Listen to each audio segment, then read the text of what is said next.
Galera do Grêmio Imortal, vamos de notícias do Inter. Um daqueles jogos lamentáveis em que o sinal da queda ele se mostra evidente. Chico, mas por que você não acredita que o Grêmio vai cair? Bom, eu tô preocupado, mas é óbvio que eu vou torcer até o final, vou ter esperanças até o final e sei que o Grêmio vai disputar esse campeonato para não ser rebaixado. Mas tem algumas situações em que eu me apego. Primeiro vamos falar do jogo. O jogo foi triste, lamentável, terrível, em que, mais uma vez, o Grêmio começou bem. Vejam só. Contra o Juventude, o Grêmio dá uma bola na trave com o João Pedro, o lateral João Pedro. Tá 0-0 o jogo. Final do jogo, 3-0 Juventude. No jogo contra o Palmeiras, na primeira bola, o Grêmio faz o gol. Depois o Grêmio faz um 2-0 contra o Palmeiras e cede um empate. Por pouco não cede a virada. Mas, beleza. Eu mesmo comemorei e celebrei aquele ponto conquistado, embora saiba que aquela vitória está fazendo falta. Mas entendo, pelo momento, de ser o Palmeiras um time que disputa o título.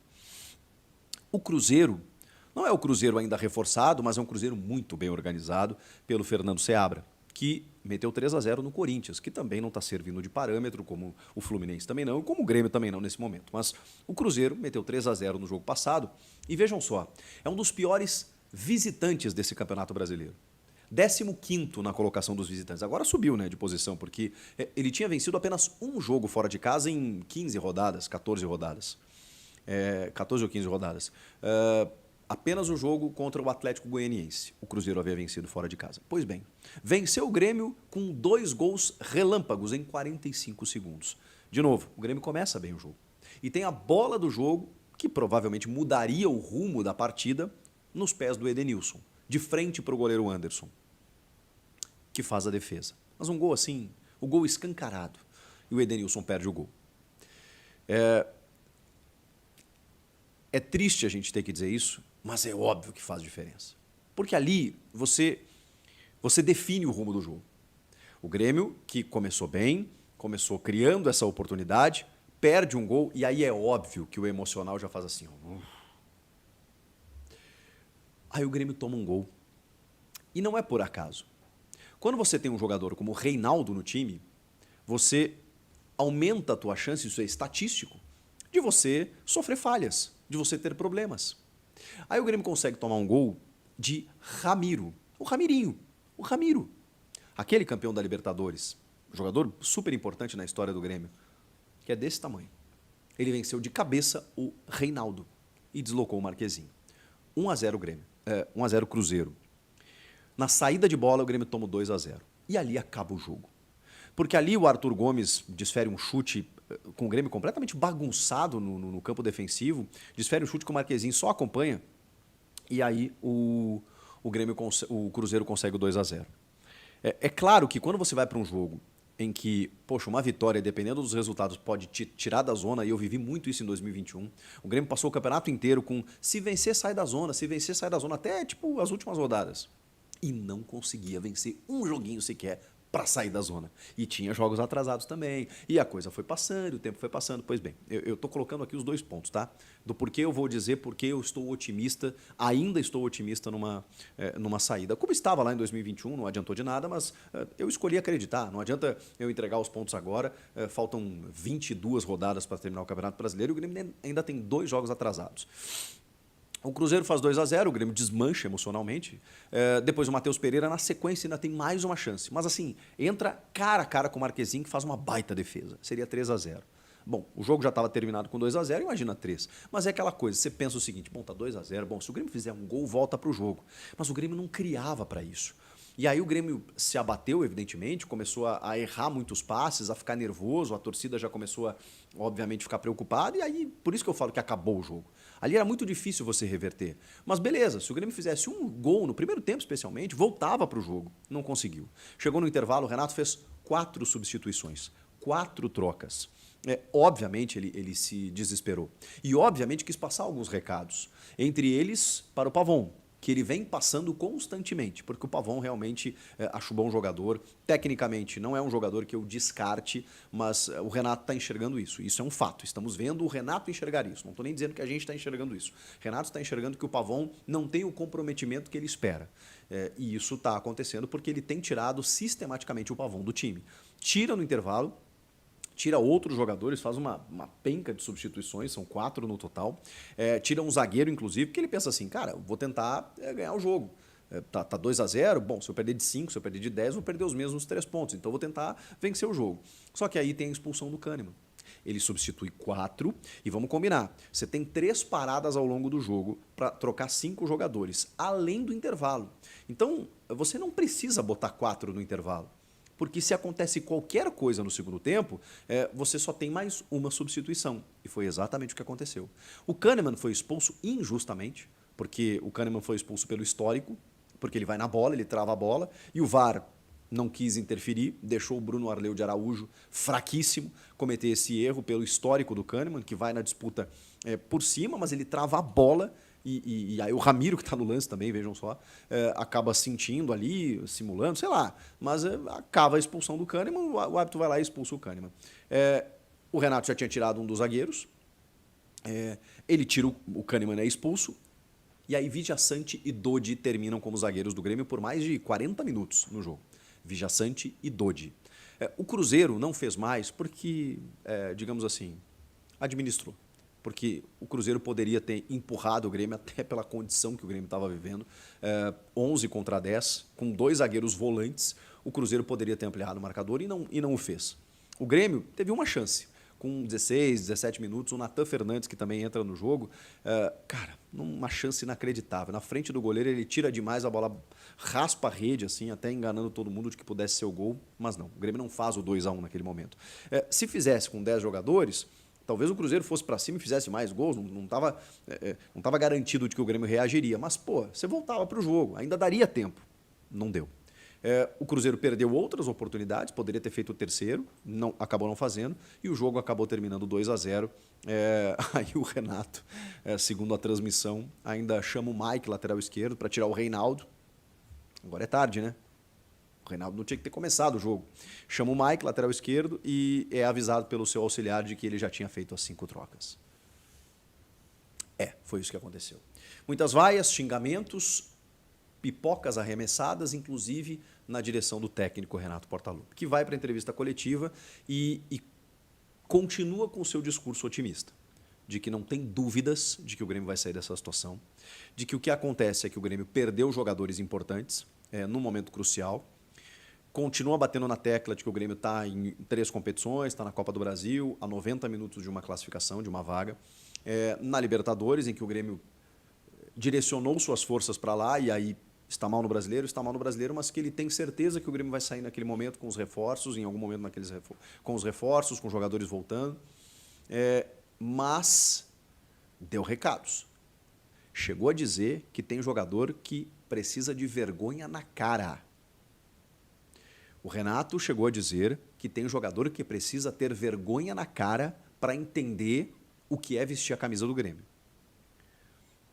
Então tem alguns jogadores, e falei aqui no vídeo sobre a situação do Pavon, provavelmente ele esteja falando do Pavon, ele não citou nomes, mas outros tantos, que precisam entender o que é o Grêmio. Porque se para ele tanto faz ou tanto fez, se ele está jogando como qualquer jogo, não é por aí.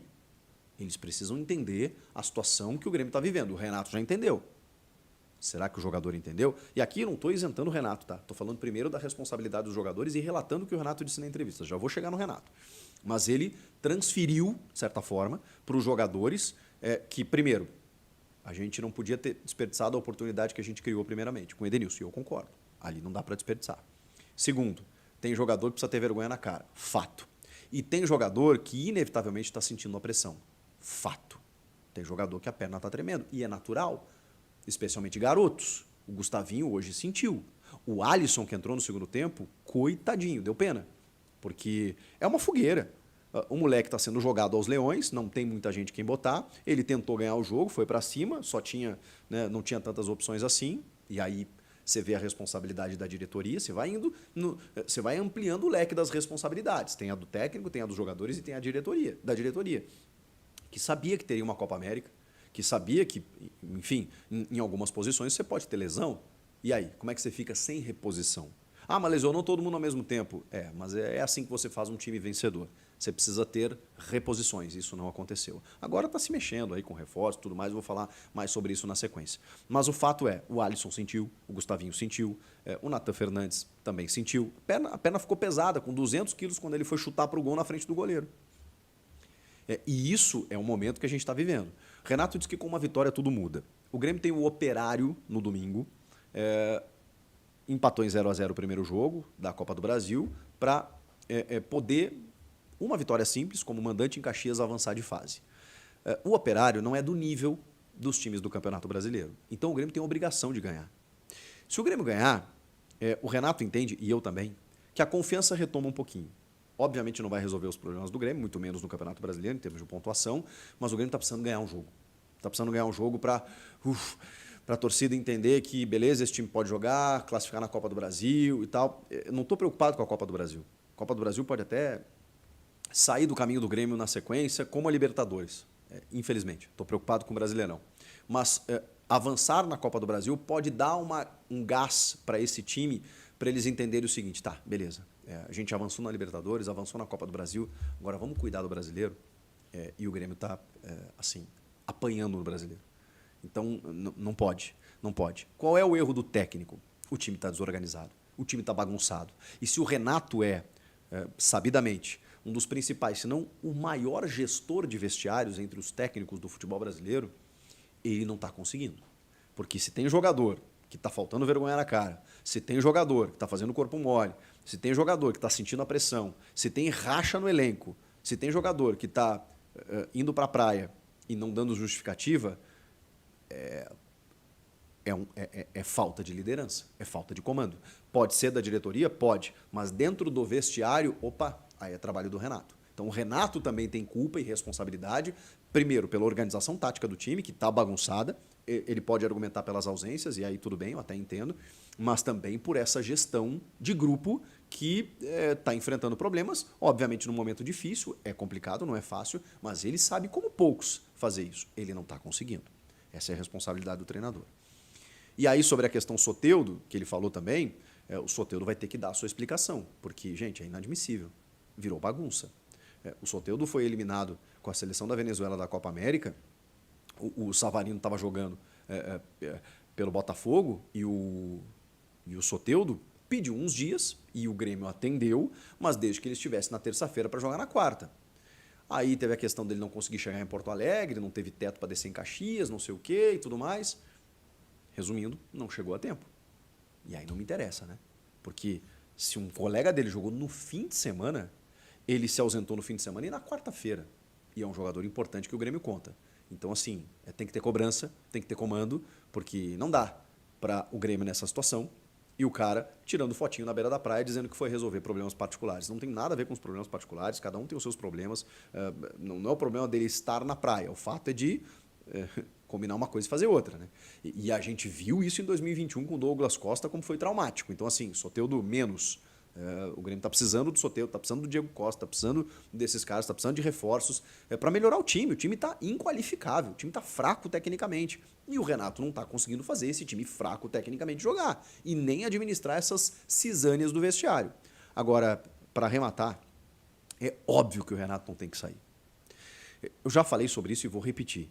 Se o Renato chega na entrevista, se ele colocou o cargo à disposição, se ele pediu demissão e ficou, isso não me interessa. Me interessa o discurso dele quando ele chega na entrevista e fala assim, o Grêmio vai sair dessa situação. Porque se o Renato está dizendo, eu escolho acreditar. Não é por ser renatista ou mais renatista do que gremista. O Renato é o nosso maior ídolo, como técnico e como jogador. Então, quando ele fala, eu acredito. Ele podia não falar nada. Ele podia dizer que a situação está difícil, vamos ver o próximo jogo, ou podia pegar o boné dele e ir embora. Porque se ele pediu demissão, ele já tinha ido embora. Ele simplesmente falou, cara, se o problema sou eu, tô aqui. Estou dando a liberdade para vocês. Porque o Renato sabe, o Renato tem tamanho para entender que muitas vezes os dirigentes ficam meio assim se os dirigentes querem trocar. Não é o caso da diretoria do Grêmio. Então o Renato chegou para os caras e falou, vocês querem mudar? Não, não queremos, tá bom. Então ele chegou na entrevista e falou, nós vamos sair. E se o Renato está dizendo, eu escolhi acreditar. Porque é mais certo que o Grêmio cai se ele sair do que se ele ficar. O risco é muito grande, muito alto se o Renato sair. Eu já falei sobre isso. A gente pode debater se o Grêmio precisa ou deve seguir a sua vida sem Renato e Renato sem o Grêmio ao final do ano. Eu aceito esse debate. No final do ano, não agora. A temporada do Grêmio tem sido marcada por altos e baixos, gerando apreensão entre a torcida e a diretoria. No Campeonato Brasileiro, o time se encontra em uma posição intermediária na tabela, lutando para se manter na zona de classificação para as competições continentais, mas sem conseguir uma sequência de vitórias que inspire confiança. A inconsistência nas atuações tem sido um problema recorrente, com boas exibições sendo seguidas por derrotas inesperadas. Diante desse cenário, começa a surgir nos bastidores a possibilidade de uma troca no comando técnico. A diretoria do Grêmio está avaliando opções no mercado, buscando um nome capaz de reverter a situação e trazer nova motivação para o elenco. A troca de treinador é vista como uma medida drástica, mas que pode ser necessária para evitar uma temporada de fracassos. A torcida do Grêmio aguarda ansiosa por uma definição, na esperança de que o clube retome o caminho das vitórias e possa brigar por títulos.